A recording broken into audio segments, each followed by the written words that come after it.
केंद्र सरकार ने पेट्रोल और डीजल पर एक्साइज ड्यूटी में 10-10 रुपए की कटौती की है। पेट्रोल पर एक्साइज ड्यूटी 13 रुपए प्रति लीटर से घटाकर 3 रुपए, जबकि डीजल पर एक्साइज ड्यूटी 10 रुपए से घटाकर 0 कर दी गई है। एक्साइज ड्यूटी घटाकर पेट्रोल डीजल के दामों को स्थिर रखा गया है। यूएस इजराइल के साथ ईरान की जंग के चलते अंतर्राष्ट्रीय बाजार में कच्चे तेल के दाम $70 से बढ़कर $100 प्रति बैरल के पार पहुंच गया है। इससे तेल कंपनियों को 30 रुपए प्रति लीटर तक घाटा हो रहा था। घाटा कवर करने के लिए तेल कंपनियां दाम बढ़ा सकती थी। इसके बाद सबसे बड़ा सवाल ये उठ रहा है कि क्या इस कटौती के बाद पेट्रोल और डीजल की कीमतें कम होंगी। ईरान और इजराइल अमेरिका के बीच जारी जंग में ऊर्जा संकट को देखते हुए मोदी सरकार का ये बड़ा कदम है। पेट्रोल और डीजल की कीमत पर बढ़ने से रोकने के लिए ये कदम मोदी सरकार ने उठाया है। देश के प्रमुख शहरों में पेट्रोल डीजल के दाम। चंडीगढ़ में पेट्रोल 94 रुपए 24 पैसा है, डीजल 82 रुपया 40 पैसा है। जयपुर में पेट्रोल 104 रुपए 72 पैसा है, डीजल 90 रुपया 21 पैसा है। दिल्ली में पेट्रोल 94 रुपए 77 पैसा है, डीजल 87 रुपया 67 पैसा है। मुंबई में पेट्रोल 103 रुपए 50 पैसा है, डीजल 90 रुपए 3 पैसा है। कोलकाता की बात कर ले तो कोलकाता में पेट्रोल 103 रुपए 94 पैसा है, डीजल 90 रुपए 76 पैसा है। भोपाल की बात करें तो पेट्रोल 106 रुपए 52 पैसा है, डीजल 91 रुपए 89 पैसा है। चेन्नई में पेट्रोल 100 रुपए 75 पैसा है, डीजल 92 रुपए 34 पैसा है। रायपुर में पेट्रोल 99 रुपए 44 पैसा है, डीजल में 93 रुपए 39 पैसा है। देखिए, आदरणीय प्रधानमंत्री जी के हर सकारात्मक कार्य के बाद कांग्रेस की तरफ से एक नकारात्मक प्रतिक्रिया सामने आती है। तो यह भी एक नकारात्मक प्रतिक्रिया है। हम किन आंखों से किसी वस्तु को या किसी मैं कहूँ निर्णय को देखना चाहेंगे, यह हम पर निर्भर करता है। अंग्रेजी में एक कहावत है, a man convinced against his will is of the same opinion still. तो मुझे लगता है कि अच्छी सोच के साथ, अच्छी नीयत के साथ नागरिकों के लिए, लोगों के लिए आदरणीय प्रधानमंत्री जी की सरकार ने एक्साइज ड्यूटी की दृष्टि से एक अच्छा कदम रखा, एक अच्छा निर्णय लिया है। और मुझे लगता है कि आम जनता इसका स्वागत कर रही है। हम सब प्रधानमंत्री जी को और उनकी सरकार को धन्यवाद दे रहे हैं। और जहां तक कांग्रेस का सवाल है, जहां तक अन्य विपक्षी दलों का सवाल है, तो वो तो निश्चित तौर पर इस तरह का कहेंगे ही, क्योंकि उनकी सार्थकता का सवाल है, नहीं तो कौन उन्हें सुनेंगे।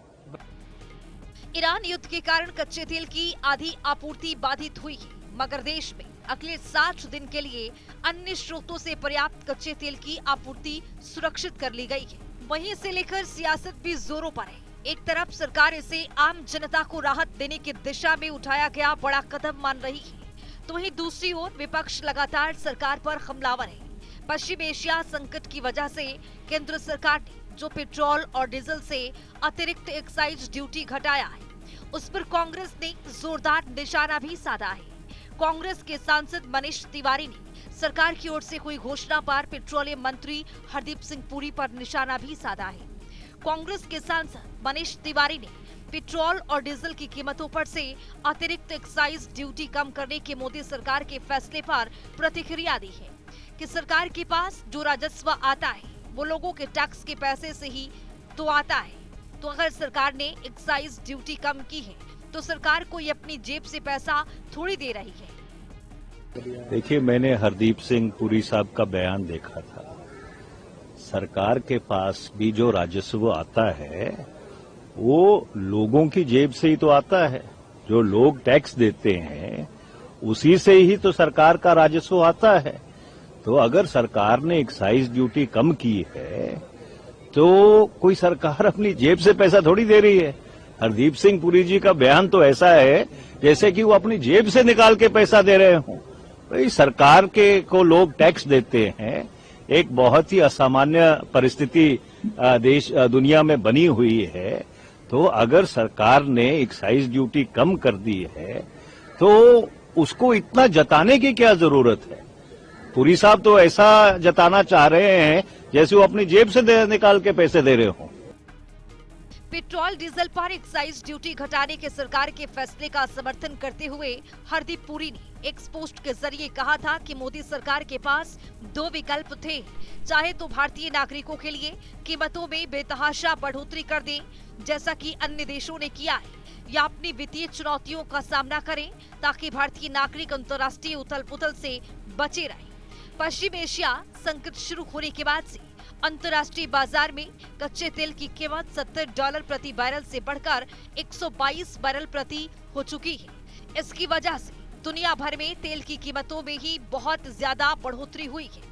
इसी को देखते हुए सरकार ने एक्साइज ड्यूटी घटाई है ताकि सरकारी तेल की कंपनियों में कीमतें न बढ़ाई जाए। आप किसी पेट्रोल पंप पे चले जाएं, किसी गैस एजेंसी पे चले जाएं, बड़े पैमाने पे लोग खड़े इंतजार कर रहे हैं।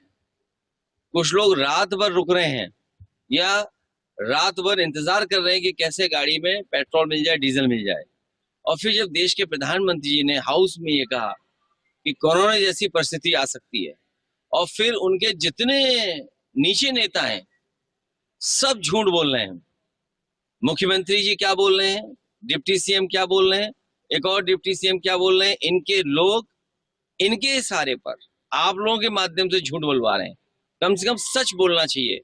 और देश की जनता इतनी भोली भाली सीधी है, अगर आप पे गैस नहीं है तो वो कंडे, लकड़ी, कोयले का इंतजाम कर लें, वो खाना बना लेंगे, लेकिन आप झूठ मत बोलिए। पेट्रोलियम मंत्री हरदीप सिंह पुरी के मुताबिक तेल कंपनियां फिलहाल पेट्रोल पर 24 रुपए प्रति लीटर और डीजल पर 30 रुपए प्रति लीटर का घाटा सह रही है। वेस्ट एशिया में चल रहे तनाव के कारण तेल कंपनियां महंगा क्रूड खरीद रही थी, लेकिन उन्होंने घरेलू बाजार में दाम नहीं बढ़ाए थे। कंपनियां टैक्स कटौती का इस्तेमाल मार्जिन को स्थिर रखने में करेंगी। अंतर्राष्ट्रीय कच्चे तेल की कीमतों में डॉलर की दर और सरकार के टैक्स ढांचे पर निर्भर करता है। इन कंपनियों के मुनाफे को समझने के लिए ग्रॉस मार्केटिंग मार्जिन देखा जाता है, और ये वो राशि है जो तेल कंपनियां सारा खर्च निकालने के बाद बचाती हैं। आप पैनिक मत क्रिएट कीजिए। गवर्नमेंट के पास भी बहुत स्टॉक है और पंपों के पास भी बहुत स्टॉक है। और जो 2-3 दिन जो पेट्रोल पंप ड्राई हुए हैं, वो जिनकी क्रेडिट फैसिलिटी थी पंपों के पास, वो क्रेडिट फैसिलिटी कंपनी ने बंद की थी, इसलिए ड्राई हुए हैं। कोई स्टॉक की कमी नहीं है, हमारे पास भी बहुत स्टॉक है। पीछे से गाड़ी आ रही है, सुबह गाड़ी आ गई, दूसरी लेने गई है। किसी को पैनिक होने की जरूरत नहीं। किसी की भेड़ चाल में चलकर आप लाइनों में मत लगे, आराम से आए, आराम से तेल मिलता रहेगा और किसी को कमी नहीं आएगी। और मैं आपको फिर अपील करता हूं लोगों को कि आप पैनिक मत क्रिएट करो, हमें पंपों पे आगे आप लाइनें मत लगाओ, और लाइनें लगाने से आपको भी डिफिकल्टी होती है और तेल डालने वालों को भी होती है। तो जमाखोरी कर रहे हैं लोग। और मैं उनको अपील करता हूँ, जमाखोरी वालों के भी बोतलों में डालना, मैं सारे पंपों को अपील करता हूँ कि बोतलों वाले और कैनियों में डालना बंद करो। ये बोतलों वाले आ जाते हैं, कैनियों में भर के घर रख देते हैं, और उनको ये पता नहीं है भी ये एक बम है और घर में बड़ा बम है और आपका बहुत बड़ा नुकसान हो सकता है इससे। क्या लगता है कि जैसे लोग जमा कर रहे हैं वैसे पेट्रोल की दिक्कत कोई नई दिक्कत आएगी? कभी भी नहीं आएगी। जमा क्या कर रहे हैं? 2 दिन बाद किसी ने तेल नहीं लेना यहाँ से, कितना तेल ले जाएगा? कोई कार फुल करा लेगा, 4 दिन कराएगा, फिर आएगा, फिर 4 दिन कराएगा। एक्साइज ड्यूटी कम करने से केंद्र सरकार की राजस्व में कमी आएगी। पेट्रोलियम मंत्री के अनुसार सरकार ने ये फैसला इसलिए लिया है ताकि अंतर्राष्ट्रीय स्तर पर आए शॉक का पूरा असर भारतीय उपभोक्ताओं पर न पड़े और उन्हें महंगाई से बचाया जा सके।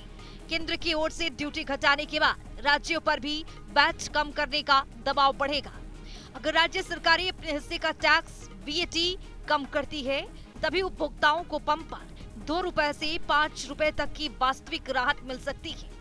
जब अंतर्राष्ट्रीय बाजार में कच्चा तेल अचानक महंगा होता है, तो सरकार के दबाव या चुनाव जैसे कारणों से कंपनियां तुरंत कीमतें नहीं बढ़ाती हैं और घाटा सहती है।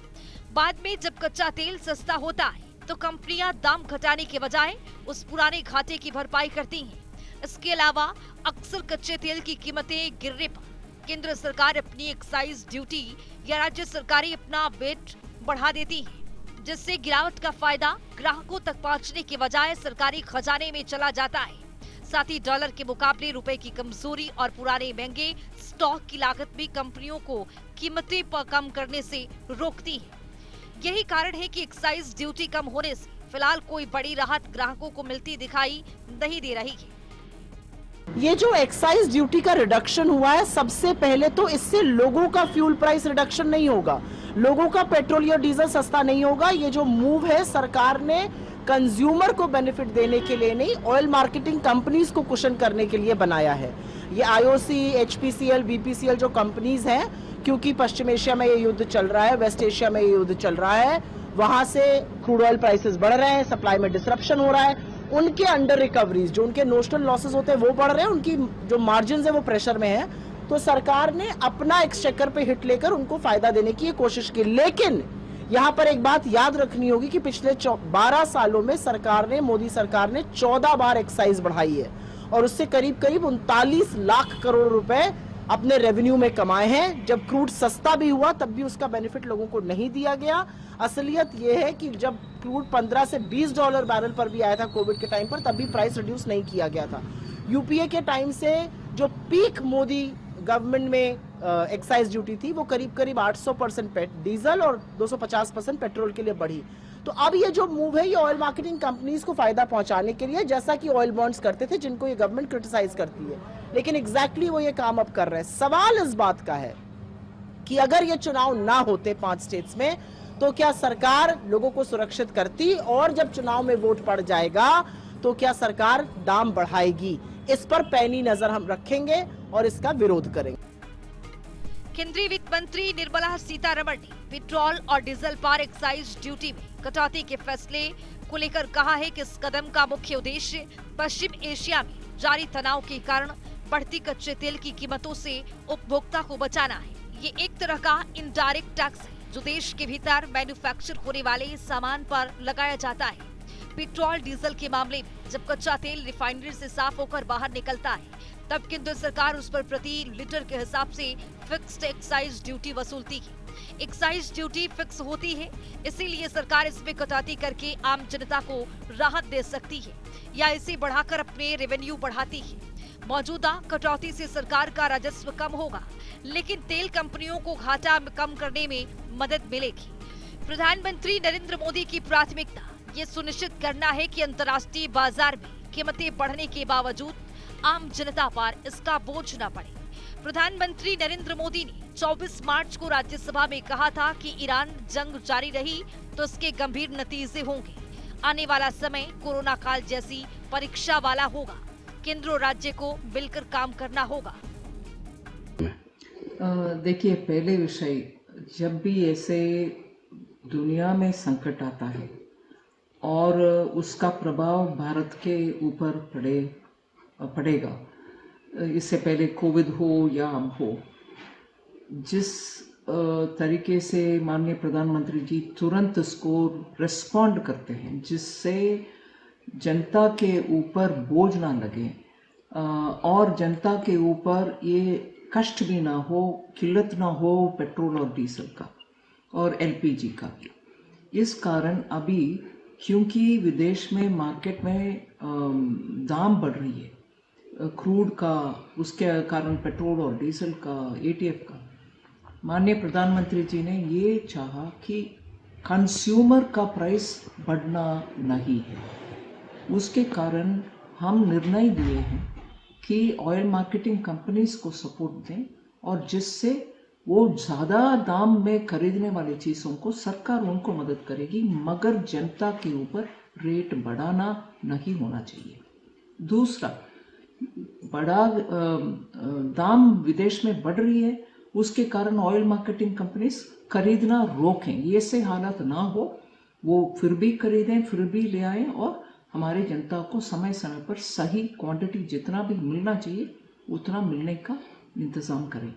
इसीलिए आज इस निर्णय के कारण सप्लाई कमी नहीं होगा, सप्लाई में, अवेलेबिलिटी में कमी ना होगा, जनता को डीजल भी, पेट्रोल भी, क्रूड भी मिलेगा। और एटीएफ बहुत इम्पोर्टेंट है, भारत देश का एयरक्राफ्ट्स और हमारी कंपनियों का एक एटीएफ मिलना आवश्यक है। उसके कारण भारत में बहुत सारे रिफाइनरीज हैं जो विदेश से माल खरीद करके इधर उसको रिफाइन करके विदेश को एक्सपोर्ट भी करते हैं, हमें भी देते हैं। मगर वो एक्सपोर्ट के ऊपर हमने अभी ज़्यादा रेट बढ़ाया, एक्साइज ड्यूटी बढ़ाया, जिससे वो एक्सपोर्ट ना करते हुए भारत में ही उनको सेल करेंगे, जिससे भारत में अवेलेबिलिटी का भरपूर अवेलेबिलिटी रहेंगे, लोगों को कमी महसूस नहीं होने देंगे। कल रामनवमी के दिन माननीय प्रधानमंत्री जी ने इमरजेंसी में एक मीटिंग बुलाई और इस विषयों के ऊपर चर्चा गोष्ठी करके तुरंत निर्णय किए, और इसके जितने भी करना है काम वो सब कल रात को ही हमारे मंत्रालय भी और पेट्रोलियम मंत्रालय भी बैठकर काम करके आज इस निर्णय हमने घोषणा कर रहे हैं। दूसरा एक और विषय मैं इस संदर्भ में बोलना चाहती हूँ। डीजल में किल्लत होगा, पेट्रोल नहीं होगा, लॉकडाउन होने वाले हैं, ऐसे कुछ नेतागण बात कर रहे हैं। ये बेबुनियाद गैर जिम्मेदाराना बयान है। लॉकडाउन का कोई गुंजाइश नहीं है और भारत में सप्लाईज भी टिक रहे हैं, इसीलिए माननीय प्रधानमंत्री जी सबसे बात करके कुछ रास्ते भी निकालते आ रहे हैं समय समय पर, और आज हर राज्यों के साथ उन मुख्यमंत्री जी के साथ बात कर रहे हैं। चुनाव में वहीं दूसरी ओर सरकार ने आज देश में पेट्रोल, डीजल और गैस की कमी की खबरों को खारिज कर दिया है। पेट्रोलियम और प्राकृतिक गैस मंत्रालय ने कहा कि दुनिया में कुछ भी हो जाए, भारत के पास 60 दिन का पेट्रोल डीजल है। संसदीय कार्य मंत्री किरण रिजिजू ने कहा कि ये सब कौन अफवाह उड़ा रहा है। पीएम ने साफ तौर पर कहा था कि पैनिक नहीं होना है, जमाखोरों को चेतावनी दी है। राज्य सरकारों से कहा है कि कोई भी होर्डिंग न करे। भारत सरकार के कंट्रोल में पूरी स्थिति है, आम लोगों को तकलीफ ना हो, इसके लिए टॉप लेवल से लेकर नीचे लेवल तक, यहाँ तक कि प्रधानमंत्री नरेंद्र मोदी ने खुद मॉनिटर किया है और आगे भी करते रहे हैं। सबसे पहले तो पूरे जनता की ओर से प्रधानमंत्री जी को धन्यवाद देना चाहता हूं, क्योंकि इतना विपद काल में, जबकि एक क्षेत्र में युद्ध चल रहा है जहां से हमारा गैस, पेट्रोलियम प्रोडक्ट सारे आते हैं, फिर भी ऐसे समय में इतना बड़ा कदम उठाना ये कोई मामूली कदम नहीं है, क्योंकि हमारे आम भारतीय लोगों को अपने ज़िंदगी में तकलीफ ना हो, इसका सोच प्रधानमंत्री जी ने आज दिखाया है। नहीं तो आप भी, आम आदमी भी समझ सकते हैं, हमारे देश में गैस और ऑयल कितने कम प्रोडक्शन होते हैं और हम बाहर से निर्भर रखते हैं। आम जिंदगी में सबको गैस चाहिए, सबको पेट्रोल डीजल चाहिए, तो इसको किसी तरह से दाम ना बढ़े, नियंत्रण में रखे, इसके लिए इतना बड़ा फैसला लेना, वो भी पेट्रोल तब 3 रुपया एक्साइज ड्यूटी रख दिया, इतना कम आप कल्पना भी नहीं कर सकते हैं, और डीजल में 0 कर दिया। तो अभी हमने कई लोगों से बात किया, सबने कहा कि प्रधानमंत्री जी को धन्यवाद दे दीजिए, इतना बड़ा फैसला लिया है। आज पार्लियामेंट सेशन फिर कन्वीन हो रहे हैं, तो हमारे एमपीज भी इसका स्वागत करेंगे, क्योंकि एमपीज जो होते हैं वो जनप्रतिनिधि है, और जनता के लिए इतना बड़ा सौगात लेकर के इतना बड़ा फैसला प्रधानमंत्री जी के नेतृत्व में सरकार ने जो की है, इसमें एमपी सबसे पहले प्रधानमंत्री जी को धन्यवाद देना चाहेंगे, क्योंकि जनता का प्रतिनिधि है एमपी, वो पार्लियामेंट से ये एक शुभ संकेत सबको जाना चाहिए कि देश में इतना जो बड़ा देश में कोई आम लोगों को तकलीफ ना आए, इसके लिए इतना बड़ा फैसला लिया है। सर, एक लॉकडाउन का जो अफवाह उड़ रहा था उसको नहीं, ये सब कौन अफवाहें उड़ाते हैं। प्रधानमंत्री जी ने बहुत साफ तौर से बताया था कि पैनिक नहीं होना है, जमाखोरियों को चेतावनी दिया है, राज्य सरकारों को आह्वान किया है कि कोई इसमें होर्डिंग ना करे, पैनिक क्रिएट ना करे।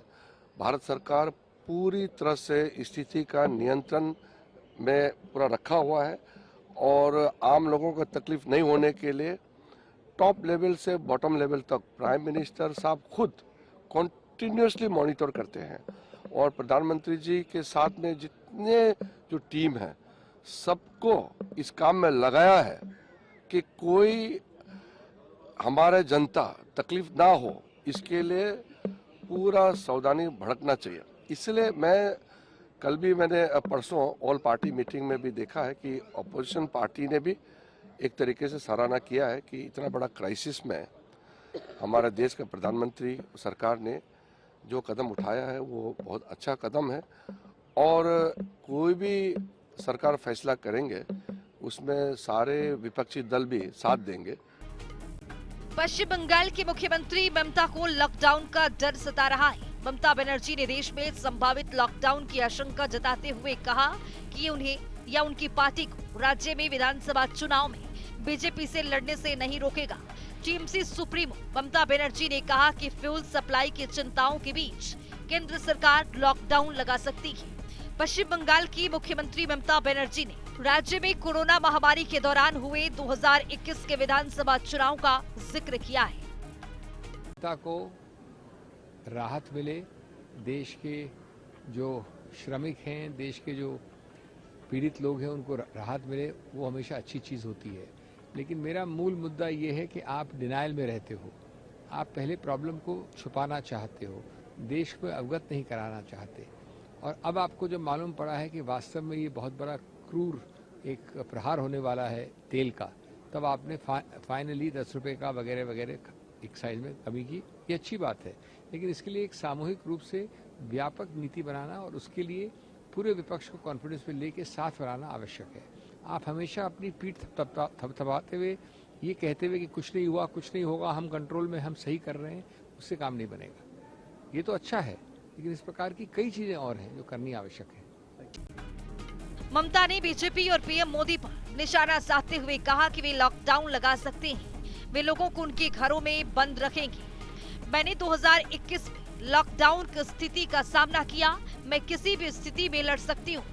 ममता ने देश में एलपीजी सिलेंडरों की किल्लत और बढ़ती कीमतों पर भी चिंता जताते हुए कहा कि पहले सिलेंडर 400 रुपए का था, जो अब 1100 रुपए का हो गया है। बुकिंग के 25 से 35 दिन के बाद सिलेंडर मिलने की स्थिति पर सवाल उठाते हुए ममता बनर्जी ने बीजेपी और केंद्र पर जमकर हमला बोला। एक तरफ केंद्र सरकार लोगों को राहत देने की बात कर रही है, तो वहीं दूसरी ओर पेट्रोल डीजल पर विपक्ष लगातार हमलावर है। दोनों तरफ से सियासी संग्राम जारी है। प्रोग्रामिंग डेस्क, जनता टीवी।